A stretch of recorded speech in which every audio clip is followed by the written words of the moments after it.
Well, Tashitale, welcome everybody. This is the first of a series of teachings. I'm not sure exactly what all is going to be included in this because it's brand new with the Padling Tersar tradition or lineage from Khenchen Lama. And so he did give us a list of the things. It's also on our website under About Us if you want to get the list and see what it is. It's considered to be a short new lineage, direct lineage. Dharmakaya as Samattabhadra Samattabhadri. Sambhogakaya is Manjushri. Nirmanakaya is a form of Guru Rinpoche. So Padmasambhava is said to be the first in terms of this particular lineage. And then Nubjan Sangha Yeshe and His Holiness Padmadanak Lingpa and Lama Lopa, and then finally His Eminence Khenchen Lama Rinpoche, our spiritual director and the source of our teachings here. So he did give us a list of the contents of that, which is on the website. There's three main parts. There's a Guru Yoga division, which has three main practices as well as 24 additional ones. And then the second is the division of Dzogchen Tantras. And there's a collection of 30 pointing out instructions, followed by Dzogchen Kalachakra and the 21 yogas of Longchenpa, which we have already had. And then the third division are the Yidam sadhanas, of which there is quite a long list. There's 13 different Guru Rinpoche wish-fulfilling gem sadhanas, Guru Rinpoche's history, Chud practice, and then a variety of other Yidam practices, including the 21 Taras, Yamantaka, Dorje Drolo, Kurukule, Heart of Yangtak Sadhana, Hayagriva, Zambala, Ekajati, Rahula, Damchan, Dorje Lexpa, Dharmapala of King Gesar, as well as a variety of other texts. So there's a lot of different texts. Whether or not we will receive the teachings of each and every one of these, I cannot say at this point in time, but he is intending to focus on this for the coming years anyway, of his teachings, and so I'm sure we'll be getting a great deal of it. So he asked me first to do the Ngondro teaching based on the words of my perfect teacher. I have the original version, not the newer version. So there's a newer one, although it's very similar. It's very, very few differences there. And so we will be going through that over a period of 10 weeks. And basically there's a couple of chapters we're not going to touch on here. But if we leave those two out, there are 9 chapters, but the Bodhicitta chapter is quite long, so we'll divide that one into 2. And so here in Tucson, you should have a handout, and on the back of that gives a list of these. So we're basically following one of those each week, except the Bodhicitta one, which will be divided in 2 as indicated there on that.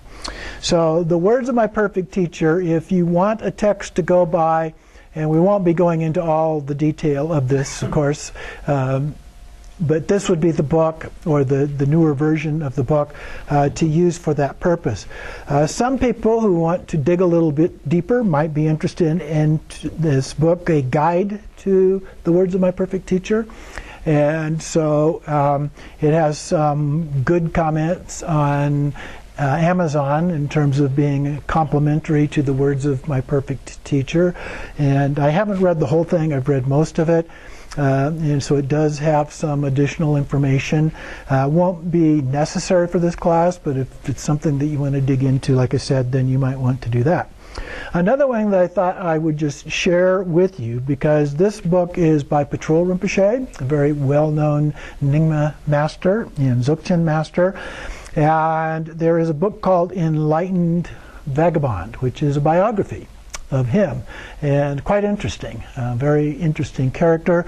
And it was by Matthew Ricard, who's a very good writer, very interesting person in and of himself. And so I thought I would mention that one to you as well, in case you would like to know a little bit more about him as a part of this. So I wanted to start with the words of my perfect teacher. And so if you're not familiar with it and happen to have a copy, you might look at the table of contents. And so the book is divided into 3 parts. And so the chapters are numbered within the parts. So part 1 starts with chapter 1. Part 2 also starts with chapter 1. Not the same chapter, of course, but they renumber the chapters with respect to that. And so part 1 is the ordinary or external preliminaries. And so we'll be starting with that today. And chapter 1, which is on the proper way to listen to spiritual teaching. And secondly, the teaching itself, which is actually on the precious human birth, not part of the title here, but that's the focus of it. And then there are chapters on the impermanence of life, defects of samsara, and actions, which is about karma. So those are the 4 thoughts that turn the mind. And so that's the first 4 chapters, primarily what we'll be looking at as a part of that. And then there's a short chapter on the benefits of liberation and one on how to follow a spiritual friend, that is a teacher. And then part 2 is the extraordinary or internal preliminaries, sometimes referred to as the common Ngondro or preliminary practices. So this one deals, the first chapter is taking refuge.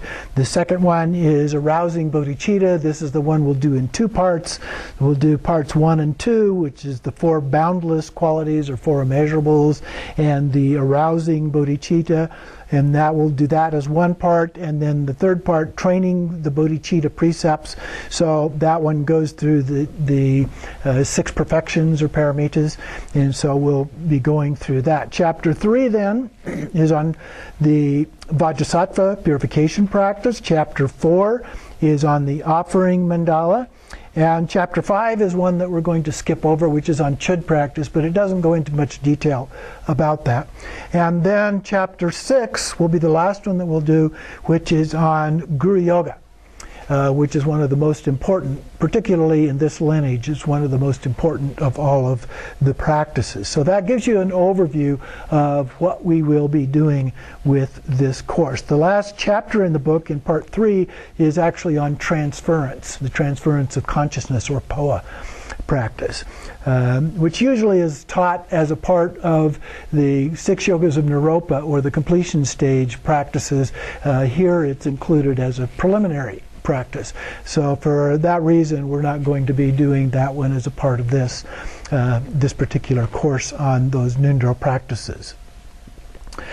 So moving on through the text then, there is a foreword, and this is described in terms of Longchen Nyingtek and the Great Perfection teaching. So the basic mind is to be identified in relation to which all phenomena are to be understood as the sport of the mind. So you might keep that little phrase in your mind as you think about this, the sport of mind. So that gives us an opportunity to look at things with a little bit different view than we might otherwise look at them. A lot of times we use the word illusory or being like a dream when we talk about this life from a Buddhist point of view. And so that sport of the mind phrase kind of relates to that illusory nature, if you will. Then there is a foreword by Dilgo Khyentse Rinpoche. It talks a little bit about this, and then there's some other things. And then a translator's introduction, which talks about the first half of this in the different categories that we've already looked at, and then the second half as being the first steps of Vajrayana. So those, the common or uncommon Ngondro aspect of that, and those other ones, the refuge and bodhicitta and so forth, are a very important part of that. There's also a brief mention of the lineage tradition here of Patrul Rinpoche. And he talks here generally, there is the Kama or oral lineage, and then there's Terma or spiritual treasures. The terma are the hidden treasures that somebody finds and translates and so forth. So those kind of things. And then there is a little bit of mention of the Longchen Nyingtik, which of course comes from Jigme Lingpa. Jigme Lingpa lived 1729 to 1798, so in the 18th century. And then Patrol Rinpoche lived in the next one, 1800s, and so 1808 to 1887. So just to give you an idea of placement of that. And so Patrol Rinpoche is a recipient of the Longchen Nyingtik. Longchen Nyingtik is based on some visions that Jigme Lingpa had of Longchenpa, the reason for the name Longchen Nyingtik, and an interaction that he had in these visions with Longchenpa. And so that has been passed down, and so those teachings are embedded in here as a part of what it's much bigger than just this, but it is included as a part of that. So this is related to the Longchen Nyingtik in that way. Then he talks a little bit about the stages of practice. The Vajrayana, so we have the preliminary practices, and then in Tantra we have the generation stage practices, generating the deity and doing the practice with that, and then we have the completion stage, or sometimes called perfection stage practices, which are, or at least roughly the same as the 6 yogas of Naropa, or the 6 dharmas of Naropa, sometimes they're referred to. And this one is going to focus on the Ngondro, the preliminary practices for a part of that. After the generation and completion stages or perfection stages are the teachings on Dzogchen, the Ati Yoga practices or great perfection practices. So that gives you a real brief overview of the overall picture in terms of Vajrayana or Tibetan Buddhism, or sometimes called Mantrayana, or a number of other names that are sometimes used to describe this particular tradition. So that'll be enough of the initial part of this. So what I want to do then is move on to the first part. There is a prologue prayer, which we won't go through. You can read through that. And then part 1, the ordinary or outer preliminaries, or sometimes referred to as common preliminaries, and chapter 1. So on page 7, the difficulty of finding the freedoms and advantages, or precious human life is the way that it's usually referred to. But it starts not with that, the actual teaching, which we will get to, but with the proper way to listen to a spiritual teaching. Now, as we go through this, I'm not going to give you the details of every little piece of what is taught in here. If you want the details, read the book. It's pretty clear. But also, if you find things you have questions about, please bring your questions, and then we can talk about them the following week as we go about that. Ultimately, I'd like this to be more of a discussion group class, and so that would mean not only read what we've already talked about, because it's the first class, you didn't have the assignments ahead of time. I'm sure you haven't read through that for the purpose of this class. But for next time, read through not only this, but also the assignment for week 2 ahead of time, so that you've got that and you're prepared then to be able to talk about that. But for now, we'll take a look at chapter 1, this proper way of listening to a spiritual teaching. And so first he starts with right attitude, and he refers to it as the attitude of bodhicitta. Now, bodhicitta, which we will get to a little bit later, bodhicitta has basically 2 main parts: relative bodhicitta, ultimate bodhicitta. Within relative bodhicitta, we have our intention, and then we have action bodhicitta. So those are the things that we're referring to here, but with the mind of enlightenment, which is the meaning of bodhicitta, here he's referring to it in the context of our initial intention. Okay? So we intend to help all beings attain enlightenment, including ourselves. Okay? So then he has a section here, the vast attitude of bodhicitta. He refers to the fact that from a Buddhist point of view, all beings have previously, since beginningless time. So our view of time is that there was no beginning whatsoever. Okay? And so when you look at infinity and the process of reincarnation over and over again, then every being has at one point or another been our father or mother or both. Not at the same time. But well, I guess I could have been at the same time, now that I think about it. But the idea is that through this process of reincarnation, and just statistically speaking, if it's infinity, there's at least a probability of one time that you have had each and every person as a father or mother. The idea behind that, though, isn't whether that's literally true or not, but that if we view all sentient beings with love and caring, and that they have loved and cared for us at one time or another, that changes the way we look at all other beings. That's the key. So one of the things I want us to do as we go through this text and the teachings in this text, a lot of it appears to come through very literally, okay? But there's more depth to it than that. So what I want you to do, remember he said this is from a view of Ati Yoga. Ati Yoga does not look at these things in that literal manner.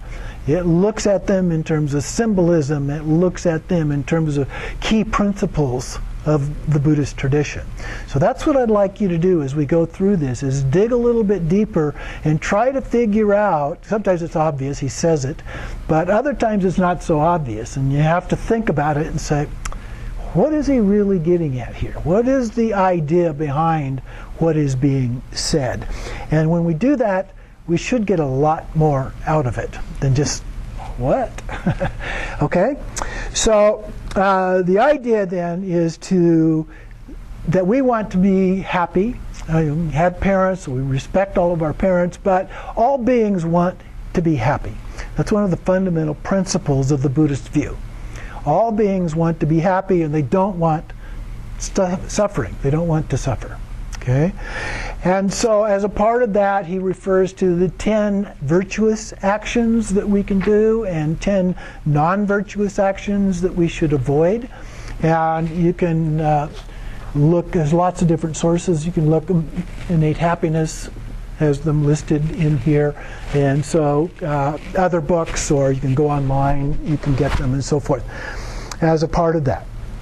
But the idea is, the basic principle of those is to do things that are beneficial. And we think about ethics. What is ethics about? Ethics is about how we engage other people. Okay?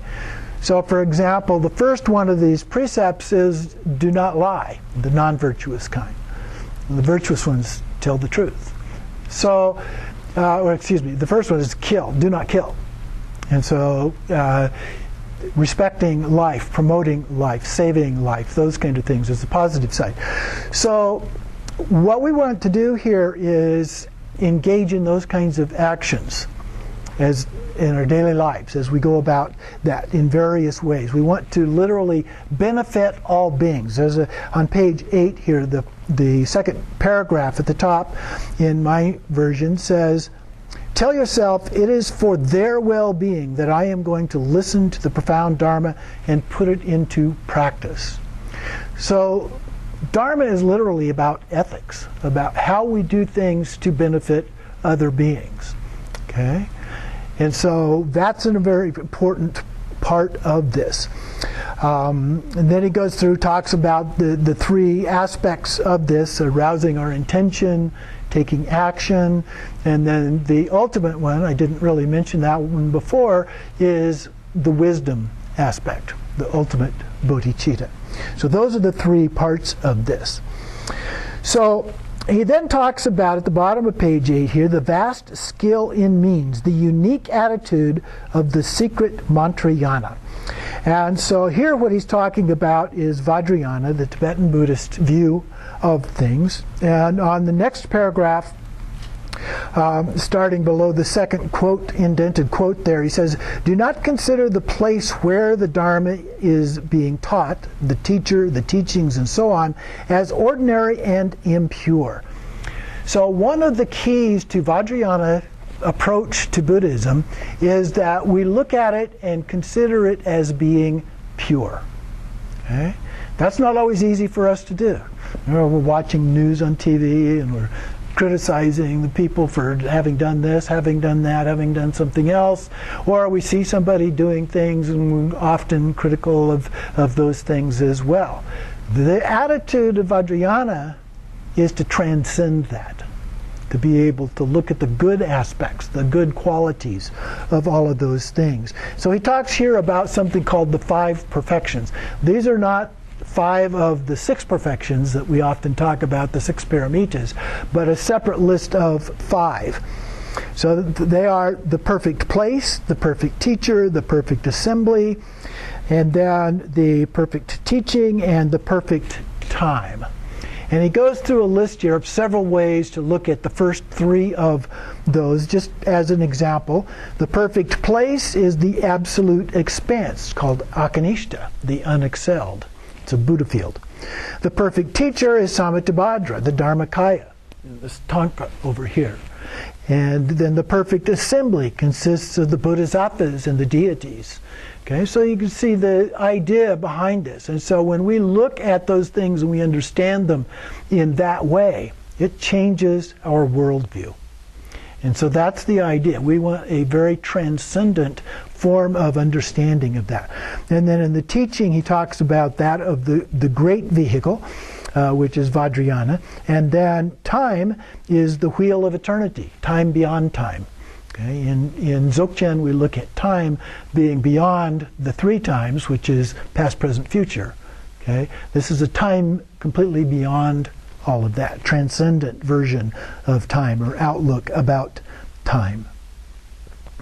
And so then he talks a little bit about the 3 jewels.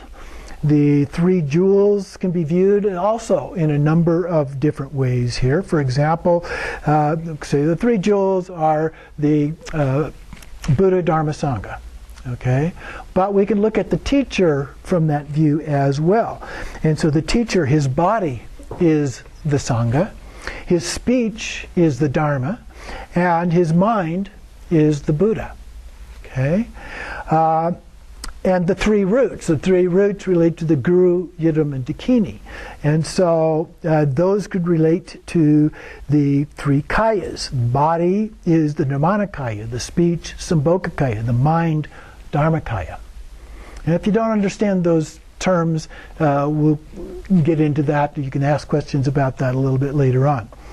So the view here is that all beings are Buddhas. Okay? All beings are Buddhas.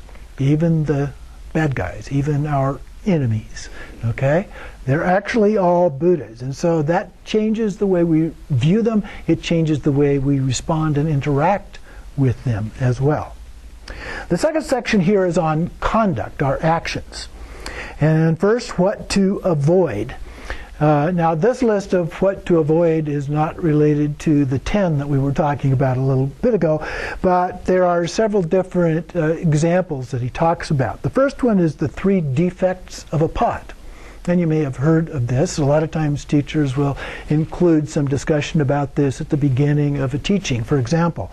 The first one is an upside down pot.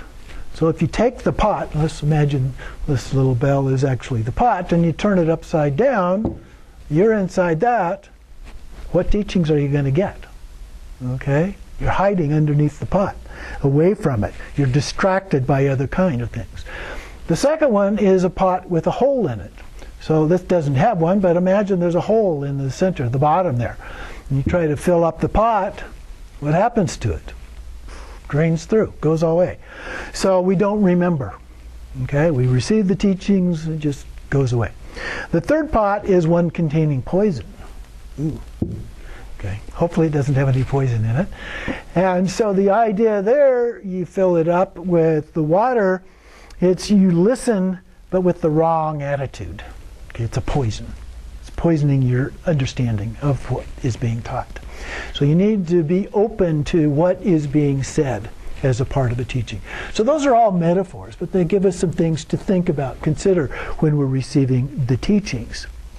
And he goes on to say, well, we need to be alert, we need to pay attention to what's being taught. One way to do that has been helpful for me, may or may not for you, is to take notes. And I often take notes at teachings just because then it's easier to remember, and it's easier to really stay focused, intently focused on what's being said. Okay, so that's something you may try to do. But the most important thing of all is to put it into practice.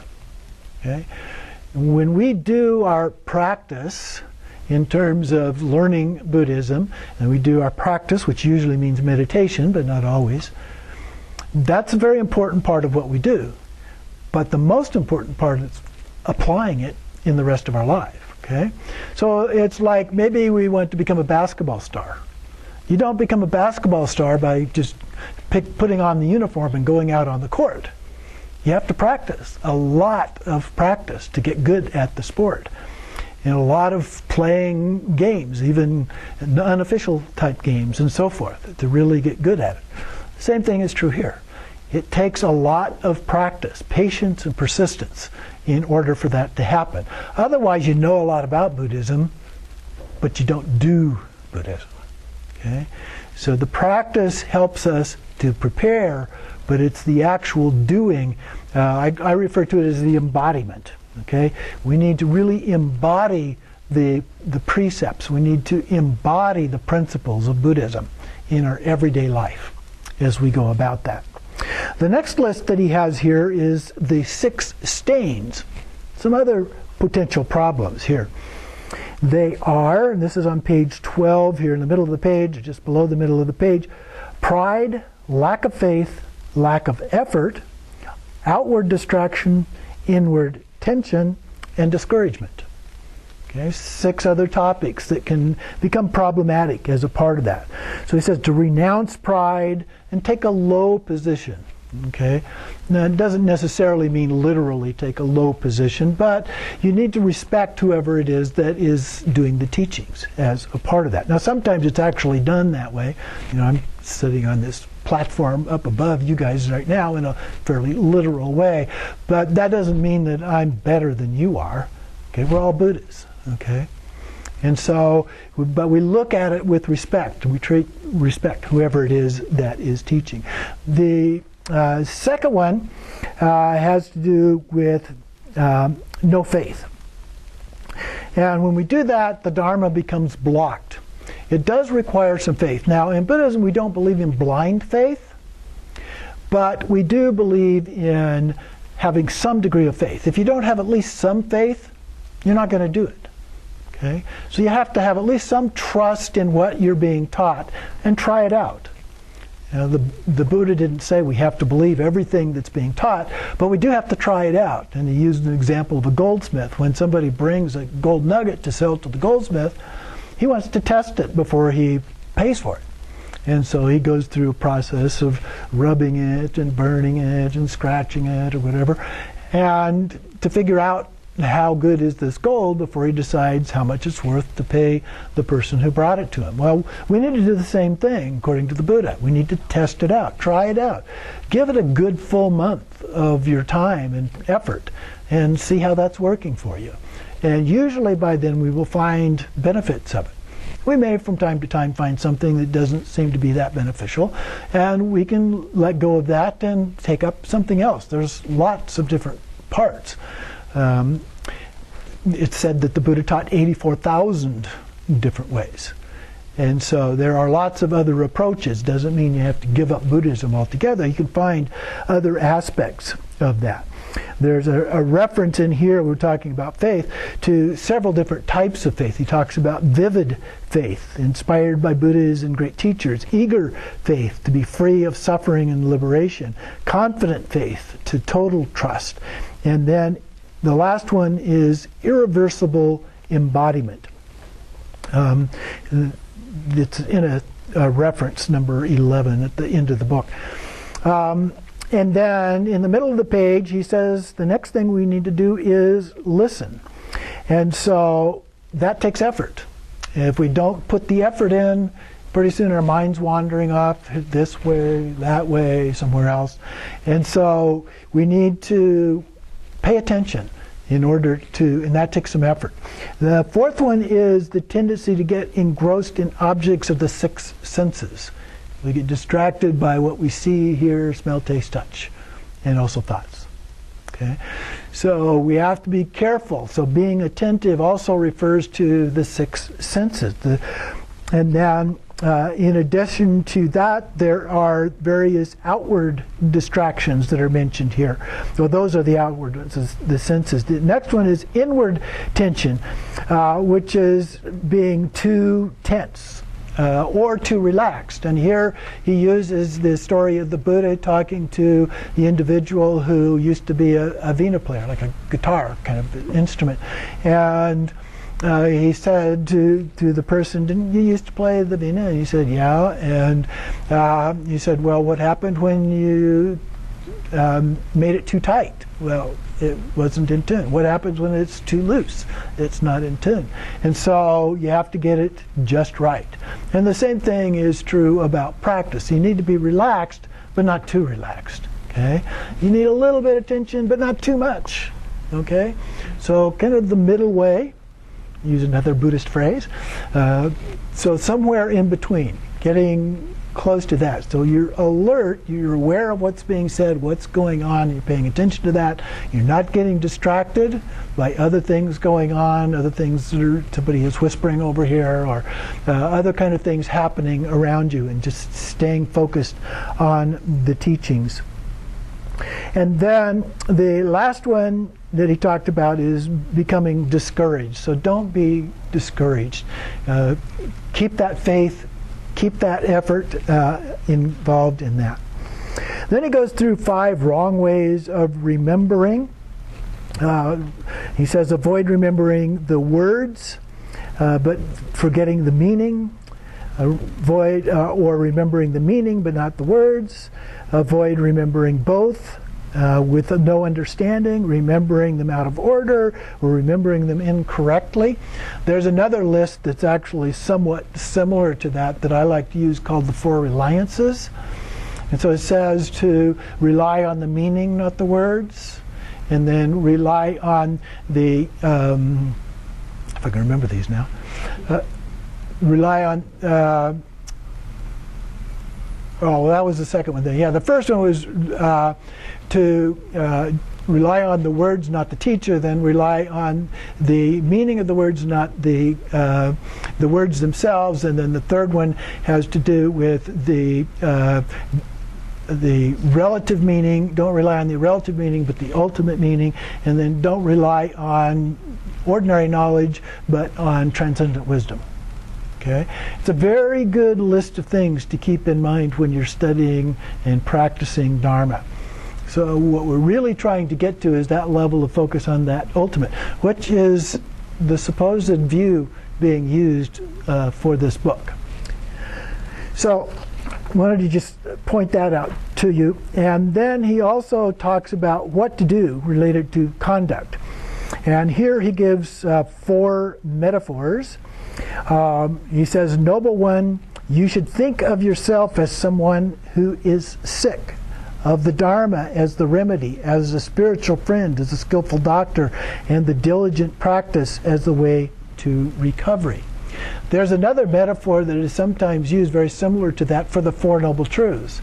And of course, the 4 Noble Truths, the first truth is the truth of suffering, and then the cause of suffering, and then the fact that it can be eliminated, the cessation, and then the 4th one is the actual path for doing that. Okay? And so it's similar. So the first one, first Noble Truth, is that you're sick. The second Noble Truth is the diagnosis. The third Noble Truth is that it is curable. And the 4th one then is that there's a prescription. Okay? So it's a way to help remember things as a part of that. And then he goes into, on page 18 here, the 6 transcendent perfections. Okay? So these are the 6 paramitas. And so the first one relates to generosity. He doesn't give a lot of detail here, but we come back to these a little bit later on in the course. So generosity, giving, there's lots of different ways that we can give. And then the second one is discipline or ethics, following those requirements. The third one is patience. You have to be patient in learning and doing the practice. The fourth one is diligence, sometimes referred to as joyous effort, which is, I prefer a little bit. And then the fifth one is concentration. And then the sixth one is wisdom. And sometimes those last two are referred to as shamatha and vipassana practice. Then he refers to other modes of conduct, just some little more general kind of things of other things that we should pay attention to. So there is a list there that you can go through. So we'll take a short break.